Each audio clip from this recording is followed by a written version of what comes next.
Você já ouviu falar da zona de subducção de Cascadia? A gigantesca falha geológica fica na beira do Oceano Pacífico e vai do norte do estado da Califórnia, nos Estados Unidos, até a ilha de Vancouver, no Canadá. E segundo um novo estudo, pode desencadear megaterremotos e tsunamis de 30 metros de altura. Nesse vídeo, vamos falar como catástrofes geradas por Cascadia podem acabar com o noroeste do Pacífico. A falha geológica de San Andreas se estende por quase toda a extensão da Califórnia, e há rumores constantes de que está prestes a desencadear a grande falha geológica. Esse boato é enganoso. Cada falha geológica tem um limite para sua potência, determinado por seu comprimento e largura, e por quão longe ela pode deslizar. Para a de San Andreas, esse limite superior é aproximadamente 8,2 na escala Richter. Logo ao norte da de San Andreas, no entanto, fica outra falha geológica. Conhecida como Zona de Subducção Cascadia, ela se estende por 700 quilômetros da costa do noroeste do Pacífico, começando perto do Cabo Mendocino e terminando ao redor da ilha de Vancouver, Canadá. A parte Cascadia do seu nome vem da Cordilheira Cascada, uma cadeia de montanhas vulcânicas que seguem o mesmo curso a cerca de 100 milhas para o interior. A parte zona de subducção se refere a uma região do planeta onde uma placa tectônica está deslizando por baixo da outra. Pegue suas mãos e segure-as com as palmas para baixo, as pontas dos dedos médios se tocando. Sua mão direita representa a placa tectônica norte-americana. Sua mão esquerda representa uma placa oceânica chamada Juan de Fuca, com 90 mil milhas quadradas de tamanho. O lugar onde elas se encontram é a zona de subducção de Cascadia. Agora deslize sua mão esquerda por baixo da direita. E é isso que a placa Juan de Fuca está fazendo, deslizando firmemente por baixo da América do Norte. Quando você tenta, a sua mão direita desliza pelo seu braço esquerdo, como se você estivesse puxando sua manga. E é isso que a América do Norte não está fazendo. Ela está presa, encravada firmemente contra a superfície de outra placa. Agora, sem mover suas mãos, curve seus nós dos dedos direitos para cima, de modo que eles apontem um teto. Entendeu?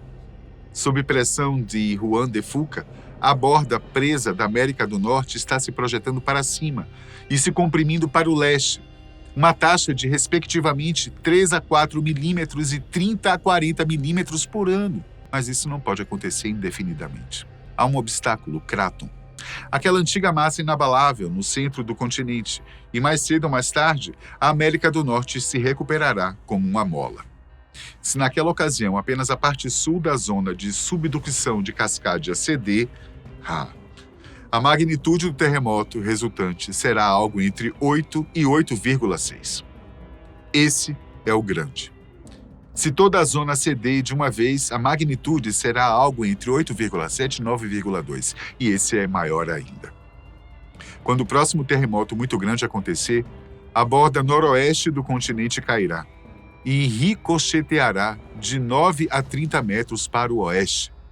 Assim vai perder em minutos toda a elevação e compressão que ganhou ao longo dos séculos.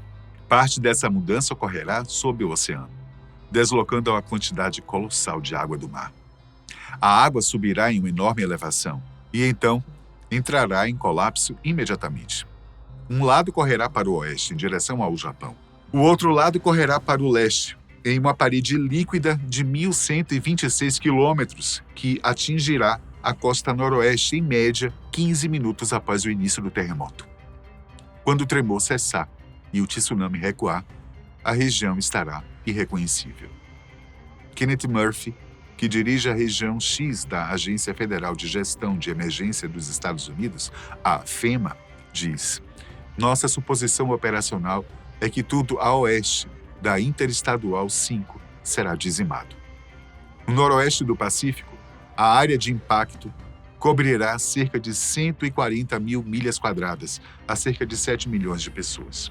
Quando a próxima ruptura de margem total acontecer, essa região sofrerá o pior desastre natural da América do Norte, perdendo talvez para o terremoto do Haiti. A FEMA projeta que quase 13 mil pessoas morrerão no terremoto e tsunami de Cascadia. Outros 27 mil ficarão feridos e a agência espera que precise fornecer abrigo para 1 milhão de pessoas deslocadas e comida e água para outros 2,5 milhões. Na verdade, a ciência é robusta e um dos principais cientistas por trás dela é Chris Goldfinger. Graças ao trabalho do pesquisador, agora sabemos que as chances do grande terremoto de Cascadia acontecer nos próximos 50 anos são de aproximadamente 1 em 3. As chances do muito grande são de aproximadamente 1 em 10. Mesmo esses números não refletem totalmente o perigo. Os números realmente preocupantes nessa história são estes. 30 anos atrás, ninguém sabia que a zona de subducção de Cascadia já havia produzido um grande terremoto. 45 anos atrás, ninguém sabia que ela existia. Quase todos os terremotos mais poderosos do mundo ocorrem no Anel de Fogo, a faixa vulcânica volátil do Pacífico, que vai da Nova Zelândia até a Indonésia e o Japão, atravessa o oceano até o Alasca e desce pela costa oeste das Américas até o Chile. O Anel de Fogo, ao que parece, é na verdade um anel de zonas de subducção. Quase todos os terremotos na região são causados por placas continentais presas em placas oceânicas. E quase todos os vulcões são causados pelas placas oceânicas deslizando profundamente abaixo das continentais, eventualmente atingindo temperaturas e pressões tão extremas que derretem a rocha acima delas. O noroeste do Pacífico fica exatamente dentro do Anel de Fogo. Ao largo de sua costa, uma placa oceânica está deslizando para baixo de uma continental. No interior, os vulcões de Cascadia marcam a linha onde, bem abaixo, a placa de Juan de Fuca está esquentando e derretendo tudo acima dela. Em outras palavras, a zona de subducção Cascadia tem, como Goldfinger disse, todas as partes anatômicas certas. No entanto, nenhuma vez na história registrada ela causou um grande terremoto, e nesse caso, qualquer terremoto para falar. Em contraste, outras zonas de subducção produzem grandes terremotos ocasionalmente. Você dificilmente pode passar uma semana no Japão sem sentir esse tipo de terremoto. Como os eventos de 2011 deixaram claro, essa costa é vulnerável a tsunamis, e os japoneses os acompanham desde pelo menos o ano 600. No 8º dia do 12º mês do 12º ano da era Genroku, uma onda de 1.000 quilômetros de comprimento atingiu a costa, destruindo casas, rompendo o fosso de um castelo e causando um acidente no mar. Os japoneses entenderam que os tsunamis eram o resultado de terremotos, mas ninguém sentiu o chão tremer antes do evento Genroku. A onda não tinha origem discernível. Quando os cientistas começaram a estudá-la, eles a chamaram de tsunami órfão.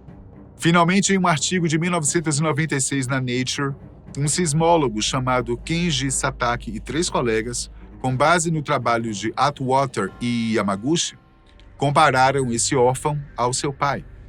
Assim, preencheram as lacunas na história de Cascadia com uma especificidade estranha.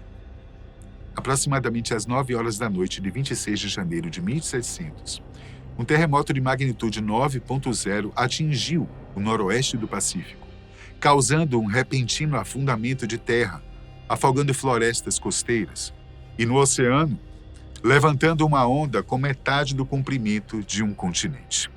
Demorou cerca de 15 minutos para a metade oriental dessa onda atingir a costa noroeste. Demorou 10 horas para a outra metade cruzar o oceano.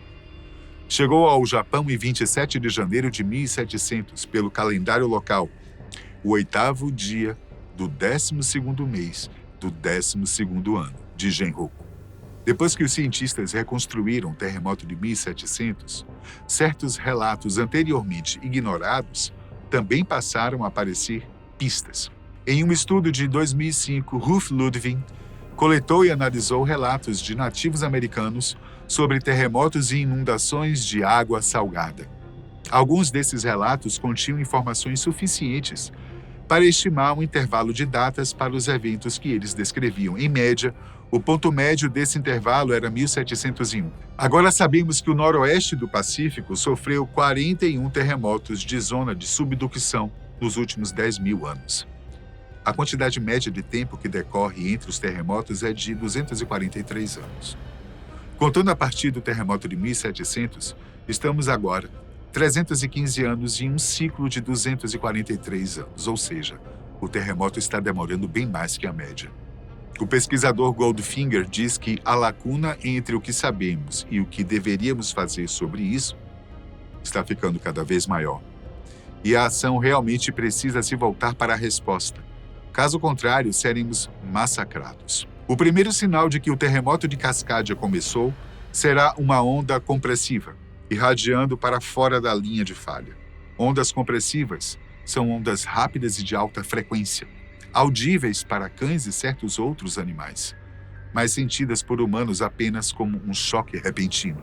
Elas não são muito prejudiciais, mas são potencialmente muito úteis, pois viajam rápido o suficiente para serem detectadas por sensores de 30 a 90 segundos antes de outras ondas sísmicas.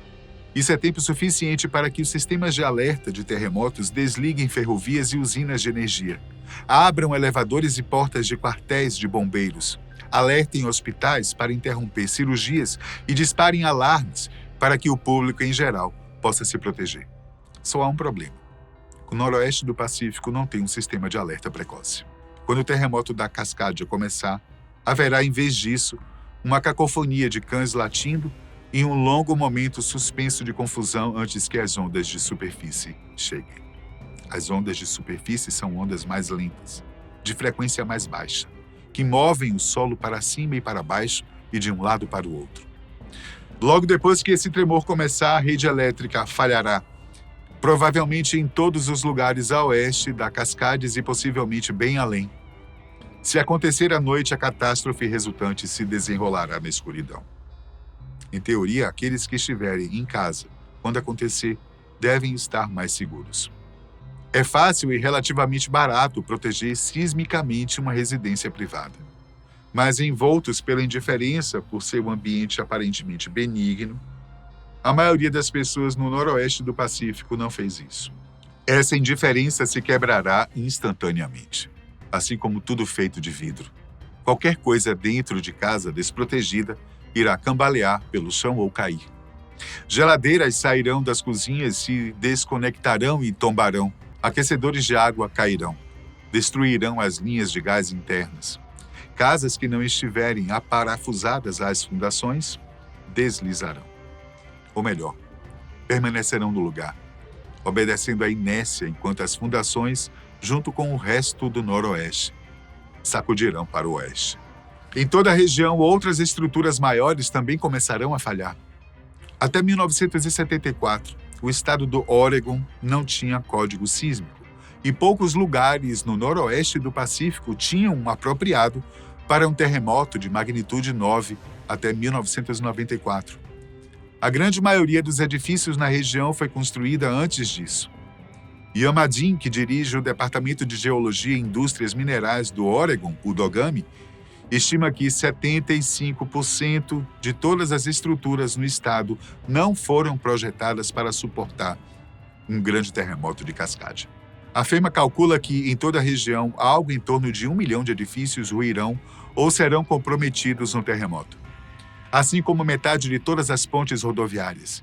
15 das 17 pontes que atravessam os 2 rios de Portland e 2/3 das ferrovias e aeroportos. Além disso, 1/3 de todos os quartéis de bombeiros, metade de todas as delegacias de polícia e 2/3 de todos os hospitais. O tremor do terremoto de Cascadia causará deslizamento de terras por toda a região. Também induzirá um processo chamado liquefação, pelo qual o solo aparentemente sólido começa a se comportar como um líquido, em detrimento de qualquer coisa em cima dele. 15% de Seattle é construída em terras liquefazíveis, incluindo 17 creches e as casas de cerca de 34.500 pessoas. O Centro Crítico de Infraestrutura Energética do Oregon também está em terras liquefazíveis. Juntos, o chapinhar, deslizar e tremer desencadearão incêndios, inundações, falhas de encanamento, rompimentos de barragens e vazamentos de materiais perigosos. Qualquer um desses desastres, de segunda ordem, pode até mesmo superar o terremoto original em termos de custo, danos ou vítimas. 4 a 6 minutos depois que os cães começarem a latir, o tremor diminuirá. Por mais alguns minutos, a região, virada de cabeça para baixo, continuará a desmoronar por conta própria. Então a onda chegará e a destruição real começará. Entre os desastres naturais, os tsunamis podem ser os mais próximos de serem completamente indefensáveis. A única maneira provável de sobreviver a um é não estar lá quando ele acontecer, ou seja, afastar-se de área vulnerável em primeiro lugar ou ir para um lugar alto o mais rápido possível. Para as 71 mil pessoas que vivem na zona de inundação de Cascadia, isso significará evacuar em uma janela estreita após o fim de um desastre antes que outro comece. Eles serão notificados para fazer isso apenas pelo próprio terremoto e incentivados a sair a pé, já que o terremoto tornará as estradas intransitáveis. Dependendo da localização, eles terão entre 10 e 30 minutos para sair. Quando o tsunami estiver chegando, você corre, diz Jay Wilson, presidente da Comissão Consultiva de Política de Segurança Sísmica do Oregon. Você se protege, não se vira. Não volta para salvar ninguém, você corre para salvar sua vida. Por isso, o momento de salvar pessoas de um tsunami é antes que ele aconteça, mas a região ainda não tomou medidas sérias para isso.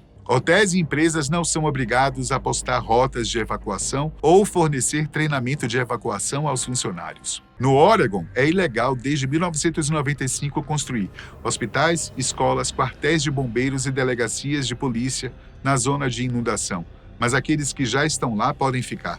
Essas políticas de segurança frouxas garantem que muitas pessoas dentro da zona de inundação não sairão. 22% da população costeira do Oregon tem 65 anos ou mais. 29% da população do estado é deficiente. E esse número aumenta em muitos condados costeiros. Um homem adulto é derrubado por água na altura dos tornozelos, se ela estiver a 10 km por hora. O tsunami estará se movendo mais do que o dobro dessa velocidade quando chegar. Sua altura variará com os contornos da costa, de 6 metros a mais de 30 metros. Não se parecerá com uma onda no estilo Hokusai, subindo da superfície do mar e quebrando de cima. Parecerá o oceano inteiro, elevado, ultrapassando a terra. Além disso, não será feito apenas de água. Será um dilúvio de 5 andares de caminhonetes, batentes de porta, blocos de concreto, barcos de pesca e tudo mais que antes constituía as cidades costeiras do noroeste do Pacífico. Para ver a escala completa da devastação quando o tsunami recuar, você precisaria estar na Estação Espacial Internacional. A zona de inundação será varrida de estruturas da Califórnia ao Canadá. A Agência Federal de Gestão de Emergência dos Estados Unidos espera coordenar operações de busca e resgate em 260 mil quilômetros quadrados e nas águas de mais de 1 milhão de quilômetros da costa. Número de vítimas, 27 mil feridos, quase 13 mil mortos, são baseados no cenário de planejamento oficial da agência. Se em vez disso ocorrer no verão, quando as praias estiverem cheias, esses números podem estar errados por uma margem assustadora. Quem escolher ou não tiver escolha, a não ser ficar lá, passará de 3 a 6 meses sem eletricidade, de 1 a 3 anos sem água potável e sistema de esgoto e 3 ou mais anos sem hospitais. Essas estimativas não se aplicam à zona de inundação do tsunami, que permanecerá praticamente inabitável por anos. Quanto tudo isso custará é uma incógnita. A economia no noroeste do Pacífico entrará em colapso. Paralisadas pela falta de serviços básicos, as empresas falirão ou se mudarão. Muitos moradores também fugirão. A Comissão Consultiva de Política de Segurança Sísmica do Oregon prevê um evento de deslocamento em massa e uma queda populacional de longo prazo. O megaterremoto de Cascadia é uma realidade para a América do Norte e uma hora ou outra chegará. É melhor que o continente se prepare, não é não? Qual a sua opinião? Até a próxima.